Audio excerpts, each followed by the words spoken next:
Olá, jovens estudantes! Estou aqui de novo, professora Débora. Vamos dar continuidade à nossa segunda aula de prototipagem virtual, que consiste na modelagem 3D com o uso do Rhinoceros. Deixa eu me diminuir aqui, já estou com o software aberto, certo? A aula passada nós aprendemos a fazer algumas linhas retas. Essa aula nós vamos aprender a fazer algumas linhas curvas. Mas antes disso, eu quero mostrar para vocês a funcionalidade do grid, certo? Aqui embaixo está habilitado o meu grid snap. Para desabilitar e habilitar, basta eu clicar em cima ou clicar em F9 no teclado, que eu habilito e desabilito. O que é que ele faz? Ele magnetiza os pontos da grelha, certo? Eu vou desabilitar até o orto para ficar mais fácil a visualização, fazer uma polilinha só para vocês observarem que ele sempre pega, ó, porque tem uma grelha pequenininha, pontinhos do grid, né, da grelha. Para desmagnetizar, F9, e aí eu posso clicar em pontos que não estejam no quadriculado, né, na grelha, no grid em inglês, certo? Dependendo do desenho, às vezes você quer utilizar a grelha, às vezes não. Caso não quisesse nem visualizar, o atalho para apagar essa grelha aqui, na verdade esconder, é o F7. E com o F7 liga e desliga o grid, ok? Então a gente já aprendeu um pouquinho a mexer no grid, ligar, habilitar e desabilitar. Mas linhas não é novidade para vocês, já é assunto da aula passada. Vamos agora fazer curvas. Aqui neste ícone aqui de uma curva, ó, se a gente clicar e segurar, tem essas duas primeiras curvas, tem a Control Point Curve e tem a Curve Interpolate Points. A diferença das duas, certo, é que a primeira, eu vou fazer uma para vocês verem. Eu começo a clicar em pontos de controle e ela vai fazendo a curva automaticamente, só clicar e soltar. Com base nesses pontos de controle. Dá um Enter para terminar aqui, certo? Só que os pontos de controle estão externos à curva, certo? E são possíveis de editar depois, edição. A segunda, que é a de Interpolate Points, eu até aconselho que se use um pouco mais do que a primeira. Ela faz a curva dentro da interpolação dos pontos. Ela interpola a curva dentro dos pontos que eu clico, então eu tenho maior precisão aqui de aonde a curva vai passar exatamente, ok? E aí eu finalizei aqui duas curvas bem diferentes. Maravilha, vou apagar aqui as duas coisas. Outra ferramenta que nós vamos aprender na aula de hoje é a ferramenta da elipse. Se vocês observarem no ícone que tem uma elipse, se eu clicar e segurar, o software propõe várias maneiras de fazer a elipse, pelo ponto central, pelas extremidades do diâmetro e outros. Vamos utilizar aqui pelo ponto central. Eu clico num pontinho do meio, movimento o mouse, clico num ponto que eu acredito que seja o extremo externo da minha elipse, movimento o mouse para cima ou para baixo e clico novamente quando eu achar que está interessante. Eu fiz aqui uma elipse sem muita precisão. Como o Rhino é um software de precisão, eu também posso digitar valores. Então, eu clico no ponto central, direciono para uma das laterais, eu vou colocar aqui 2, Enter, então ele vai ficar com a largura de 2.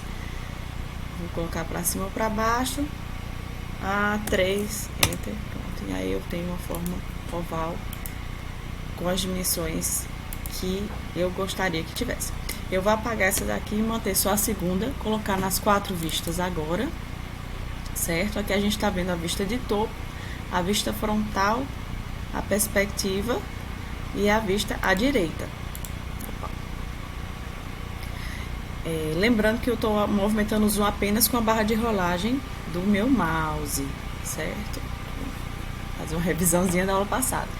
Eu gostaria de fazer uma corrente perpassando essa daqui, ou seja, se eu fizer na mesma vista de topo que eu tinha feito antes, a corrente, ela não vai Ó, elas vão ficar no mesmo plano. Olha aqui pela vista frontal. Eu não quero isso, eu quero que ela mude o plano. Então, deixa eu apagar isso aqui.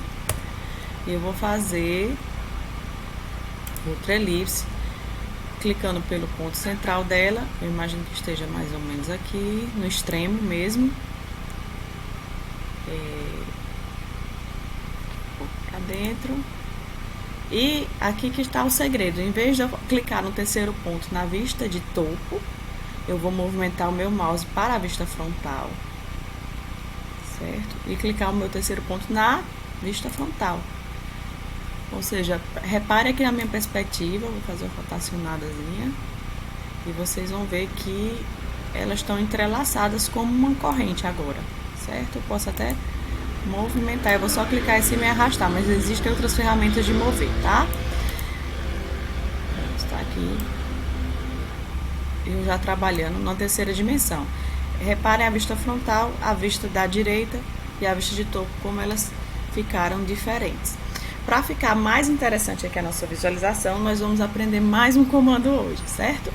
Que é para dar um volume a essa corrente. Ele se chama pipe, que quer dizer tubo, né? A tradução do inglês, vou clicar aqui. Pipe flat caps. Flat cap significa que as extremidades são fechadas, né? Flat. Ele pergunta aqui, ó, a minha linha de comando, ela sempre está conversando comigo, né? Ele sempre conversa com o utilizador. Ou seja, ela diz select rail, que é para selecionar a linha que eu vou dar essa espessura. Então, eu vou clicar nessa e aí ele pede o raio da espessura que eu vou dar. Eu vou escolher aqui no olho pela vista frontal, tá? Eu quero uma coisinha fina no programa de direção. Pronto. Aí entra quando terminar e ele já deu uma espessura. Para eu escolher o mesmo comando de novo, basta eu apertar Enter, não preciso ir lá e fazer todo o caminho. Então ele chama o último comando, eu seleciono o raio, vou apertar Enter de novo para escolher inclusive a mesma espessura que já tinha feito anteriormente e já foi feito.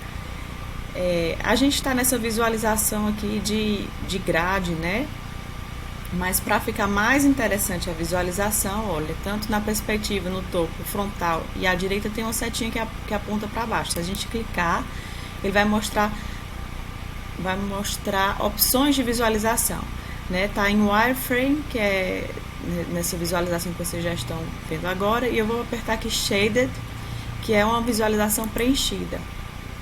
Perceberam? E isso pode ser feito em todas as vistas, caso seja interessante para vocês a visualização neste modo, neste momento. Então, nós temos aqui uma correntinha feita de maneira bem rápida. Só para mostrar outros tipos de visualização, ó, o rendered é uma visualização de renderização, que teria uma imagem mais quase fotográfica. Já já a gente vai mostrar como é que eu altero essas cores. Tem um ghosted aqui para a gente conseguir enxergar as linhas do desenho, além do preenchimento. Raio-X, que enxerga mais detalhes ainda. Um desenho técnico.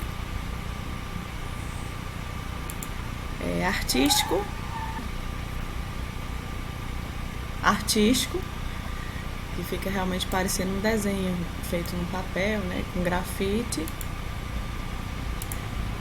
De caneta.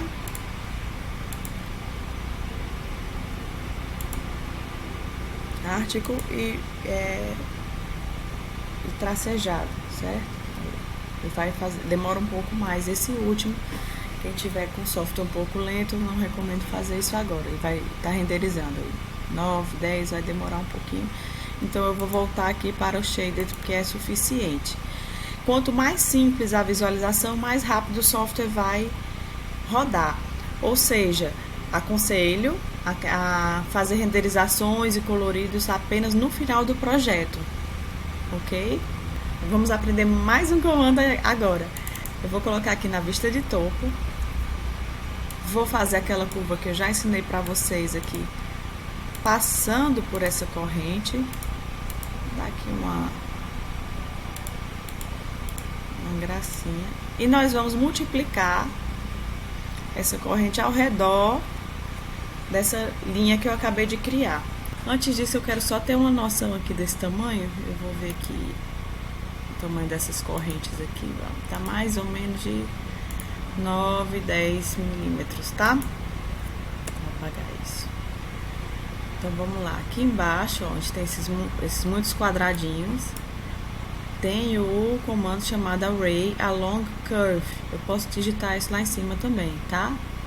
E tem esses quadradinhos aqui ao longo da curva, certo? E aí o programa me pergunta, selecione os objetos para fazer essa cópia nesse array. Selecionei, e aí ele diz aperte Enter quando terminar, são só esses mesmo, Enter. Aí seleciona a curva. Pronto, e aí ele pergunta ou o número de itens ou a distância entre os itens. Eu vi que era mais ou menos 9, eu vou colocar aqui 9, ok? Pronto, aqui vista de topo, ficou uma coisinha ou outra aqui irregular por conta da minha forma, certo? Eu posso movimentar isso na mão, já que foi uma forma que eu realmente não estudei muito. E deixa eu colocar aqui na vista de perspectiva, pra vocês verem aqui as minhas correntes, né? Eu prometi que eu ia mostrar um pouquinho de como é que mexia nessa renderização. Deixa eu vir aqui no render, certo? Vocês verem que aquela linha guia, ela não desaparece. Eu posso deletar, eu posso mudar de camada. Vamos aqui para as camadas. Ó, seleciono a linha, aperto com o direito em cima da camada 1, por exemplo, e Change Object Layer, que quer dizer mudar a camada do objeto. Ó, então ela já ficou da cor daquela camada, eu apenas desligo para ficar com uma visualização melhor. Para mudar a cor no render dessa corrente, vocês estão vendo as esferas aqui do lado das camadas, certo? Eu clico aqui na esfera e vai aparecer os materiais, tá? Isso aqui vocês podem explorar com muita tranquilidade, porque tem vários materiais e podem ser baixados outros mais. Eu vou colocar uma cor qualquer aqui. De ameixa. Ok. E a cor que foi para minha esfera foi aqui para a minha corrente, certo? Deixa eu colocar aqui uma visualização mais interessante. Ela ficou até aberta ali o elo. Quem não tiver visualizando essas camadas pode vir em painéis, layers. É só habilitar, tá? No caso, o meu já estava habilitado, eu fiz foi desabilitar agora. Layers, e aí abre, que layers quer dizer camada. Para salvar isso aqui em formato de JPG, eu venho em View, que quer dizer vista, Capture, né, de captura, para o arquivo, to file. E aí ele me faz algumas perguntas, né, se eu quero deixar habilitado ou desabilitado o grid, mas como está em renderização não vai influenciar muito. A escala, quantidade de pixels, eu vou simplesmente apertar OK. Ele vai perguntar onde eu quero salvar isso aqui. Imagens, corrente. E pronto, já está lá nas minhas imagens a corrente em JPG. Certo? Tá demorando um pouquinho para abrir, que ficou pesado o arquivo, mas tá aí. Obrigada pela atenção, espero que pratiquem as ferramentas que aprendemos hoje e a gente se encontra na próxima. Até mais!